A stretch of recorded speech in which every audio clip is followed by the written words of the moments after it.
yurttaşlarımızı, arkadaşlarımızı da özellikle selamlamak istiyorum. Sağ olsunlar, hoş geldiler.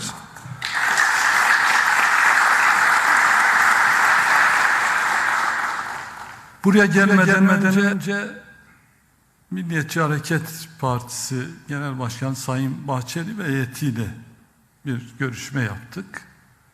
Siyasi partileri ziyaret ediyoruz, biliyorsunuz. İstişareler yapıyoruz. Bu tarihi süreci tartışıyoruz. Siyasi partilerin üzerine düşen görev ve sorumlulukları tartışıyoruz. İyi bir, verimli bir görüşme geçti. İstişarelerimize bundan sonra da devam edeceğiz. Değerli arkadaşlar, ABD'den Çin'e kadar, Rusya'dan Avrupa'ya kadar büyük güç mücadelelerine hep birlikte şahitlik ediyoruz. Dünya yeni bir şekil alıyor. Orta Doğu yeniden şekilleniyor. Kimi güçler yer değişiyor. Orta Doğu yine bu işlerin merkezinde, yine hedeftedir. Eski dengeler çözülüyor. Herkes gelecek yüzyılın rotasını çizme telaşındadır. Haliyle biz de hem dünyadaki hem Orta Doğu'daki bu gelişmelerden azade değiliz. Türkiye'de hemen Orta Doğu'daki bu gelişmelerin yanı başında duruyor. Biz de tam bu sürecin başlamasıyla birlikte aslında diyoruz ki gelin kendi rotamızı, kendi yolumuzu birlikte çizelim. Hazır dünya değişiyor, Orta Doğu değişiyor. Bir başkaları bizim yolumuzu, rotamızı belirlemesin. Bizim rotamızı Türkiye halkları belirlesin. Barış ve demokratik toplum çağrısı bizim rotamız olsun. Demokratik bir cumhuriyet rotamız olsun. Kürdün, Alevinin eşit yurttaş olduğu bir rota bizim rotamız olsun diyoruz. Aksi halde rotasını belirlemeyenlerin rotası işte emperyal, egomanik güçler tarafından belirleniyor.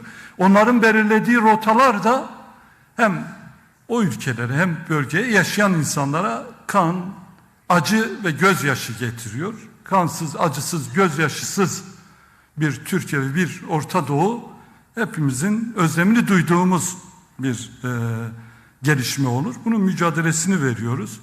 Bu topraklarda Türk var, Kürt var, Alevi var, Sünni var. Toplumun her renginden insanlar yaşıyor. Dolayısıyla bu toprağın bütün renklerine uygun bir yaklaşım içerisinde olabilirsek emin olun rotasını en doğru yere sürükleyen bir halde olabiliriz. Kimse bu ülkede kimsenin üzerinde değil, kimse kimsenin gerisinde değil, hepimiz bu ülkenin yurttaşlarıyız. Demokratik ulus mutabakatıyla gerçek bir eşitlik zeminini kurabiliriz bu süreçte diyoruz. Orta Doğu halkları ilk defa belki de başkalarının senaryosuna mecbur kalmadan kendi senaryosunu yazabilir. Siz de bilirsiniz. Başkalarının yazdığı senaryoda olsa figüran olunur. Biz kendi senaryomuzu birlikte yazalım diyoruz. Sayın Öcalan'ın çağrısı da aslında rotamızı, senaryomuzu yazabileceğimiz, çizebileceğimiz, birlikte hareket edebileceğimiz aslında önümüze bir kapı aralıyor. Kendi sözünü söyleyen, kendi kararını veren irade ortaklığı sağlamak bu süreçte mümkündür. Demokratik bir Orta Doğu, demokratik bir Türkiye geçmişte belki hayaldi ama emin olun bu son süreçte birlikte artık hayal değil. Bunu gerçekleştirmek mümkündür. Bu yüzyıl halkların olacaksa o yola baş koyanlar olarak bizler yeni yüzyılın sofrasını kurmaya hazır olduğumuzu belirtmek istiyoruz. Adıyaman'ıyla, Kars'ıyla, Batman'ıyla birlikte. Değerli arkadaşlar,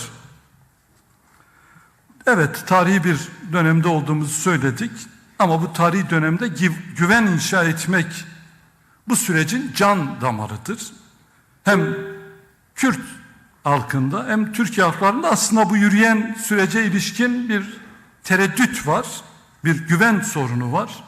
Muhtemelen Adıyaman'dan buraya gelen arkadaşlarımızın kafasında da aynı sorular var.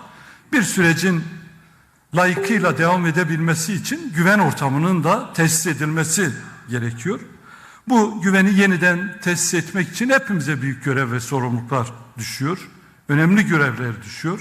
En başta da AK Parti'ye düşüyor. En başta iktidar ve ortağına düşüyor. Yine bütün siyasi partilere düşüyor. Özellikle bu süreçte güveni tesis etmek, hani toplumu bu konuda ikna etmek, toplumu bu yürüyen sürecin yanında konumlanmaya sevk edecek bir söylem, bir pratik içerisinde olmamız gerekiyor.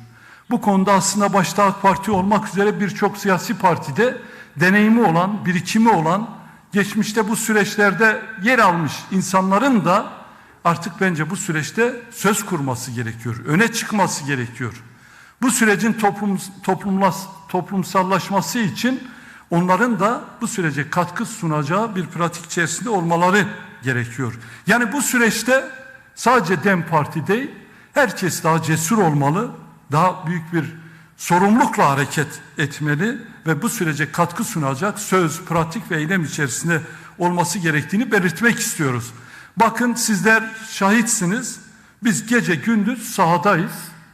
Emin olun bugüne kadar yüz binlerce evin kapısını çaldık. Eş başkanlar olarak bir mektup kaleme aldık. Bu mektubu Kürt demeden, Türk, Arap demeden, DEM Partili, Cumhuriyet Halk Partili demeden çaldığımız bütün evlere bırakıyoruz. Onlarla konuşuyoruz, anlatmaya çalışıyoruz. Kaygıları varsa kaygılarını almaya, önerilerini, eleştirilerini almaya çalışıyoruz. Bu süreçte sanırım en büyük emek veren, alın teri döken siyasi partilerden birisi de biziz. Bu çok kıymetli, çok değerlidir. Yine aynı şekilde sahaya baktığımız zaman Milliyetçi Hareket Partisi de kendi teşkilatına ve tabanına bu süreci anlatmak için bir çaba ve gayret içerisinde olduğunu biz de görüyoruz. Muhalefetteki siyasi partilerin bu konuda duruşu fena değil ama bu sadece sözde değil. Onların da bu süreçte aktif görev alarak kendi tabanlarını da bu konuda bilgilendirmeleri, bu sürece aktif katılımlarına destek sunacak çağrılar, açıklamalar, planlamalar yapmaları gerektiğini belirtmek istiyoruz. Gittiğimiz her yerde toplum bize çok net bir soru soruyor. Ya diyor ki aylardır bu süreç başladı. Siz sahadasınız. İktidar niye bu konuda ürkek davranıyor? İktidar niye sahada yok? Seçimlerde ilçe ilçe köy köy dolaşan, o isteyen iktidar Türkiye'nin 100 yıllık meselesi tartışılırken, çözüm yolu aranırken niye diyor gelmiyor? Siirt'in Şirvan ilçesine, Kars'ın Digor ilçesine niye anlatmıyor bu süreci diyor. Emin olun gittiğimiz her yerde insanlar diyor ki barış için toplumsal rızayı büyütmek sadece sizin mi görevinizdir? İktidarın da görevi değil mi? Ana muhalefet partisinin de görevi değil mi diye bize soruyor. Biz de bugün sizin huzurunuzda, grup toplantımızda iktidara, ana muhalefet partisine soruyoruz. Toplumsal rızayı gerçekleştirmek sadece bizim işimiz midir? İnşallah önümüzdeki günlerde başta iktidar olmak üzere birçok siyasi partiyi de sahada bizim gibi ter dökerek, mücadele ederek, bilgilendirerek, bilinçlendirerek bu sürece katkı sunacakları bir tablo hepimiz şahitlik ederiz. Bizim düşüncemiz budur. AK Parti daha fazla sorumluluk alabilir. Cesaretle konuşabilir. Çözüm dilini daha çok kullanabilir.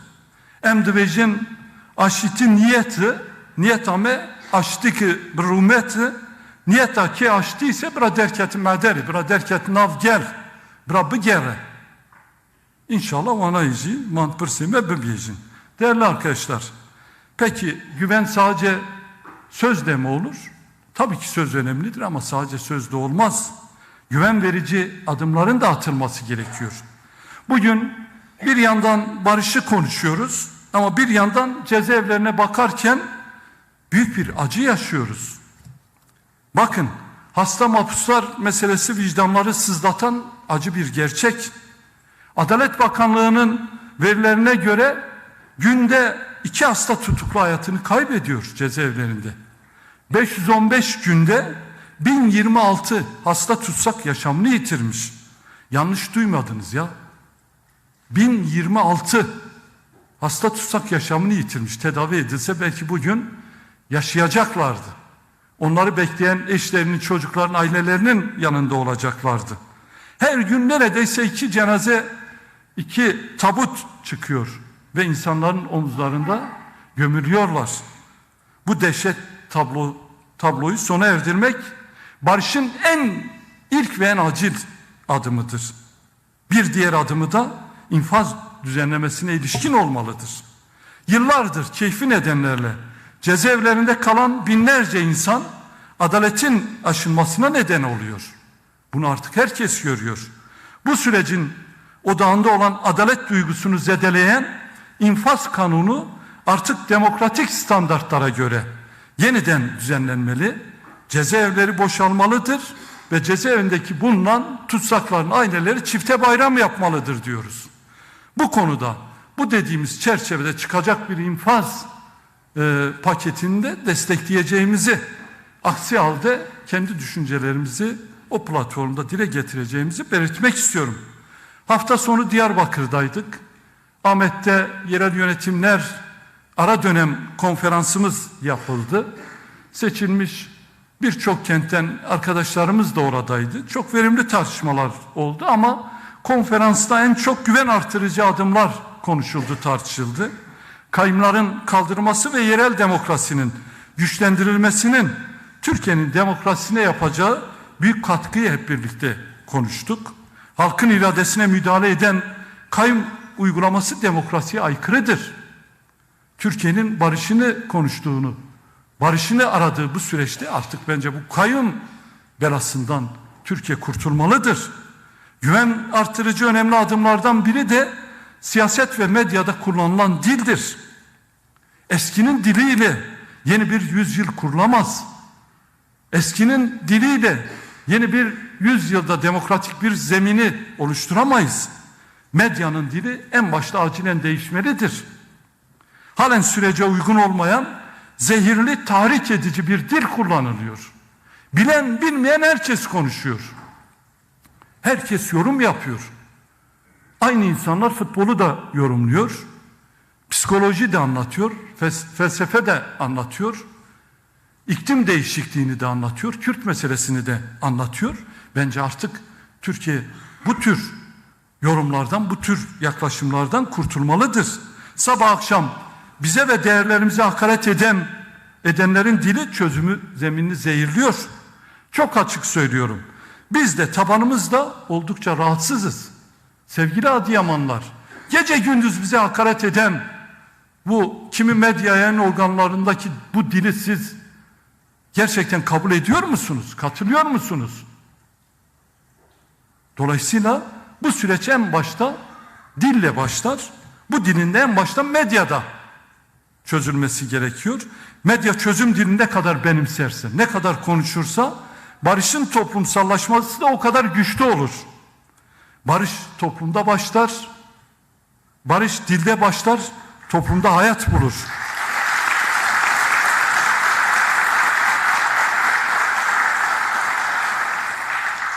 Evet, bir süreç yürüyor. Bu süreçte gerçekten kaygıları olan, endişeleri olan insanlar da var. Herkes bizim gibi düşünmüyor. 100 yıllık algılar, 100 yıllık o tekçi, inkarcı yaklaşım kabul etsek de etmesek de haklı haksız insanların kafasında kimi soru işaretleri ve endişeleri de yaratmış durumdadır.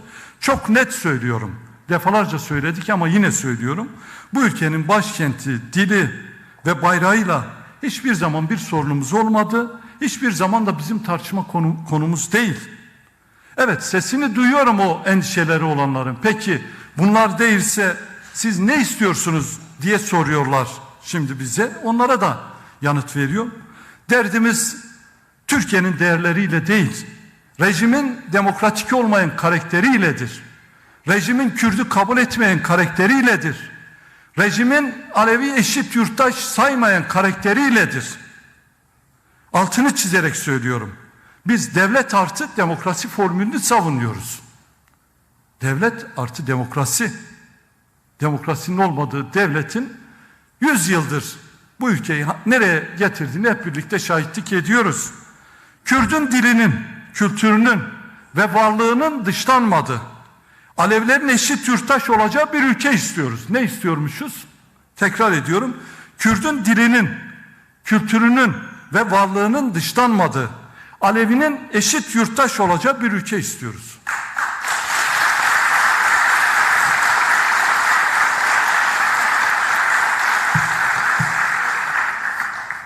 Demokratik, eşit vatandaşlık istiyoruz. Var mı burada kimseyi rahatsız edecek bir şey? Ülke demokratik olsun, Kürt de, Arap da, Çerkez de, Azeri de, Alevi de, Sünni de eşit olsun. Ya düşün, biz bunları istiyoruz, bunları savunuyoruz. Televizyon kanallarında gerçekten insan şaşırıyor ya, Türkiye halklarının aklıyla alay ediyorlar. Birisi çıkmış, adı da Barış, diyor ki bu barış süreci diyor Türkiye'yi böler. Şaşırarak bunları izliyoruz. Demokratik, eşit vatandaşlık, güçlü yerel demokrasi istiyoruz. Batman'ın iradesini kayyum atanmasını istiyoruz. Batman'da yerel yönetimlerin yetkileri arttırılsın. Yerele daha rahat hizmet sunsun istiyoruz. Kayyum olmasın istiyoruz. Bütün farklılıkların zenginlik olarak görülmesini istiyoruz. Kötü bir şey mi istiyoruz değerli arkadaşlar? Hepimiz farklıyız. Farklı dillere, farklı kimliklere, farklı inançlara mensubuz. Ama kaderin cilvesi aynı topraklar üzerinde. Aynı ülkede yaşıyoruz. Niye birimiz daha üstün, bir diğeri de farklılıklarından dolayı inkar edilsin? Onun farklılıkları onun için bir cezaya, bir ezaya dönüşsün. Ben farklıyım dediğinde işkence görsün, cezaevine atılsın. Böyle bir sistem, böyle bir mantık olabilir mi? Bu topraklar hepimizin ortak vatanıdır, açık söylüyorum. Türk'ün de, Kürd'ün de, Çerkez'in de, Laz'ın da, Alevi'nin de, namazında, niyazında olan Müslüman'ın da, seküler vatandaşın da, muhafazakarın da, liberalin de.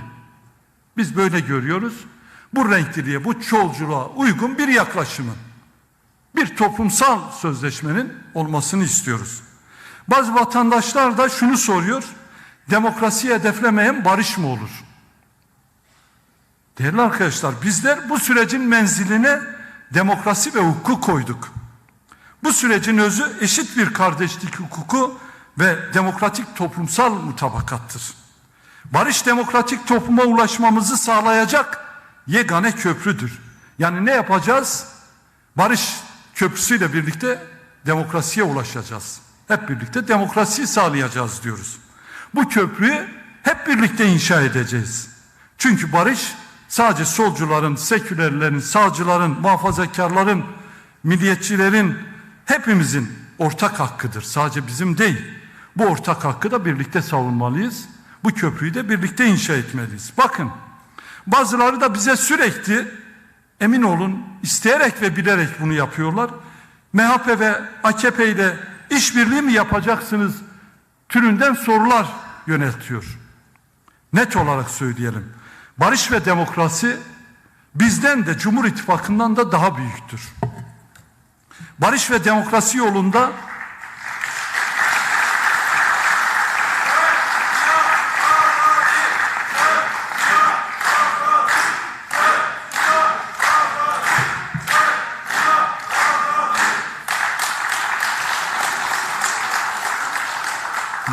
demokrasi yolunda ucuz siyasi hesapları ve çıkar oyunlarını reddediyoruz. Toplumun ve siyasetin ortak ve acil barış ihtiyacını tüm farklılıklarımıza rağmen demokratik uzlaşıyla çözmeye kararlıyız. Bakın, bir de ne yapsak bölüyorlar, kesiyorlar, biçiyorlar gibi akıldan yoksun barış karşıtları var. Hangi arkadaşımız konuşsa tekfir edip linç ediyorlar. Doğru mu yanlış mı diye bakmaksın. Utanmasalar çatışmalar sürsün. Gençlerimizin cenazeleri gelsin diyecekler. Utanmasalar Türk-Kürt ilişkileri sonsuz bir karanlığa gömülsün diyecekler. Bunlar ne barut sesi ne kan kokusu duymuş görmüş değiller. Bunlar çatışmalarda da zarar görmemişler. Oysa bakın, Çatışmaların mağdurları hakikati başka bir biçimde dillendiriyor. Hatırlarsınız, sokağa çıkma yasağında katledilen ve cenazesi günlerce buzdolabında saklanan Cemile Çağırgan'ın annesi ne diyor biliyor musunuz? Diyor ki, 2 çocuğum gözlerimin önünde, ellerimde can verdi. Ancak bütün bu acılara rağmen ben barış diyorum. Süreçten umutluyuz, ancak devlet de iktidar da adım atmalı diyor. 2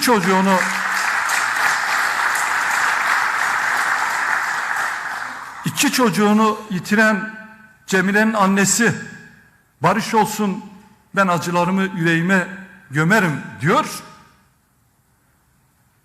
Barut kokusu almamış, kan görmemiş, savaş çatışma görmemiş insanlar barış bu ülkeyi böler diyor. Yine bu çok ilginçtir. 6 çocuğunu çatışmalarda yitiren Cemile anne, evlatlarımızı güzel günler görmek için toprağa verdik. Barış gelirse onların acısı hafifler diyor. Evet, Cemile annenin dediği gibi barış gelirse tüm ülkenin yaşadığı acılar da hafifler.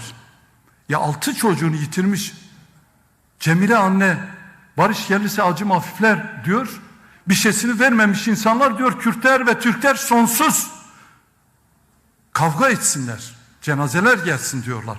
İşte sayın Adıyamanlı kardeşlerim, arkadaşlarım, Türkiye halkları, kim çatışmadan, savaştan yana, kim gençlerimiz için cenazelerin olmadığı, demokratik bir geleceğin olduğu bir Türkiye'yi savunuyor, bunu çok iyi görün. Tüm annelerimizin ortak dileği şudur: bugüne kadar gün yüzü görmedik, artık onurlu bir çözüm ve barış olmalı diyor. Biz de buna katılıyoruz.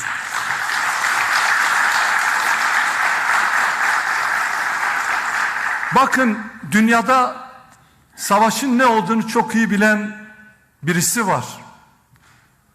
Aslında onun sözlerine de kulak kabartmak, dikkatle dinlemek gerekiyor. Napolyon'u hepiniz çok iyi bilirsiniz. Napolyon dünyada adı savaşlarla geçen bir insandır. Ne diyor Napolyon biliyor musunuz?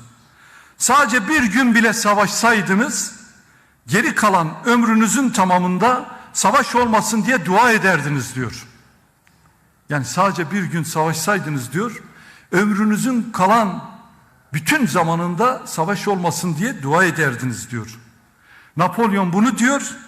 Hani bro ve akıl esvık şidibi, hatta evare şer dibejin. Emjid bey hali sereve. Hali sereve bu.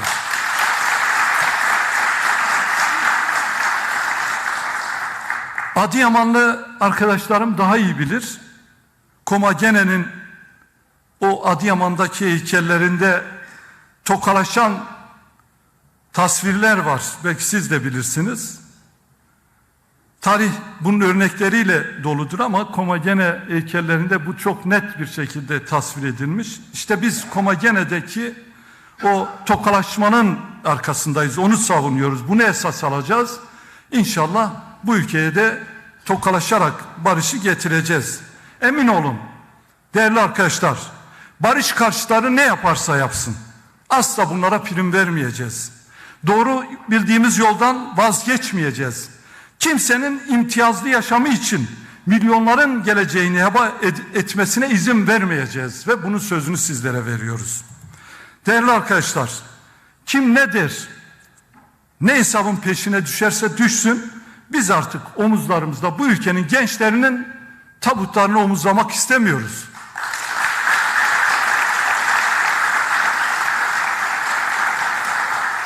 Biz barışı omuzlamak istiyoruz. Yaşamın kutsallığına inanıyoruz ve ortak vatanda demokratik bir yaşam için dün de hazırdık, bugün de hazırız, varız ve çalışacağız. Türkiye'nin yeni yüzyılda barış misakına ihtiyacı var. Barış misakının kaynağı da tarafı da toplumdur, sizlersiniz. Barış misakıyla ölümlerde ayrışarak değil, yaşamda birleşerek bir arada olacağız. Barış misakı Türk-Kürt ilişkilerinde yeni bir yüzyılın kapısını aralayabilir. Bu misak sadece bugünün değil, gelecek yüzyılların da refahını, huzurunu ve kardeşliğini garanti edecek taahhüttür. Halklar arasında kurulacak demokratik bağ her şeyden daha büyük, daha derin ve daha kutsaldır. Biz 86 milyona taahhütte bulunmaya hazırız. İktidar da buna hazır mı? Ana muhalefet partisi de buna hazır mı? Sorularını da sormaya devam edeceğiz. Barış sadece Kürt'ün değil. Barış sadece Adıyamanların değil. Barış sadece DEM Parti'nin değil. Barış senindir, bizimdir, hepimizindir, 86 milyonundur ve buna sahip çıkmamız gerektiğini belirtmek istiyorum.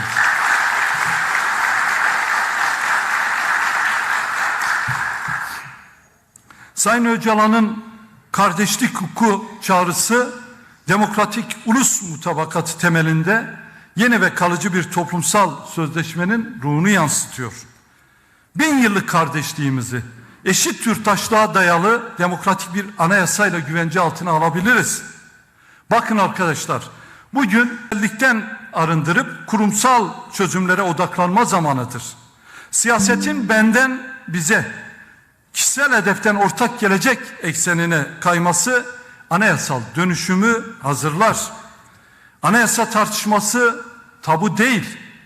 Demokrasi, özgürlük ve adalet ekseninde samimi müzakere alanı olmalıdır. Ne eski vesayete sığınırız, kabul ederiz, ne de mevcut merkezleşmeyi kabul ederiz. Biz üçüncü yoluz. Biz demokratik zeminiz.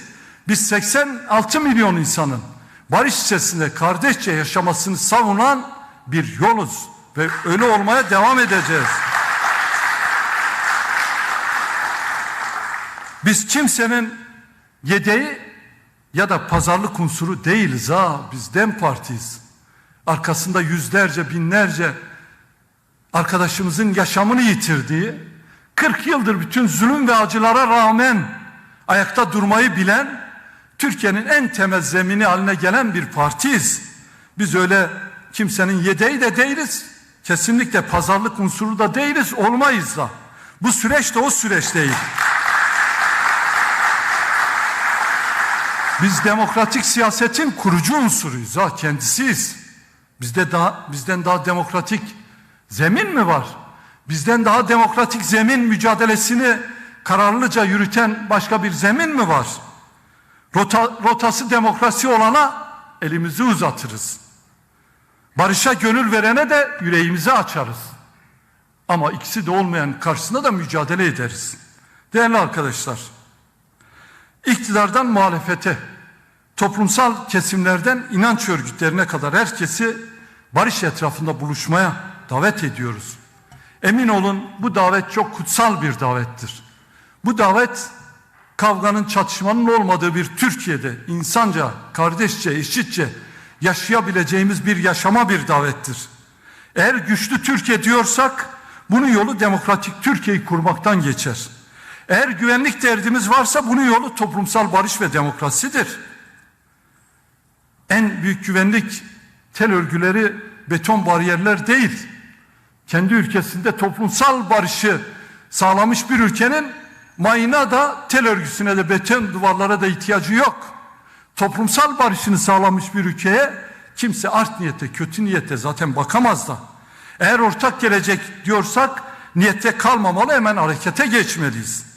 Kardeşlik hukuku ve yeni toplumsal sözleşme büyüyen, güçlenen ve birlikte var olan bir Türkiye demektir. Bu Türkiye'yi kurmak hepimizin elindedir. Çünkü bu Türkiye hepimizindir. Bu ülke hepimizindir. Bugün atılan her adım yarının daha demokratik Türkiye'sine açılan bir kapıdır. Omuz omuza, yürek yüreğe, asırlık özlemimiz olan bu süreci barışla taşlandıracağımıza olan inançla hepinizi saygıyla, sevgiyle selamlıyor. Hepinize başarılar diliyoruz. Kalın sağlıcakla.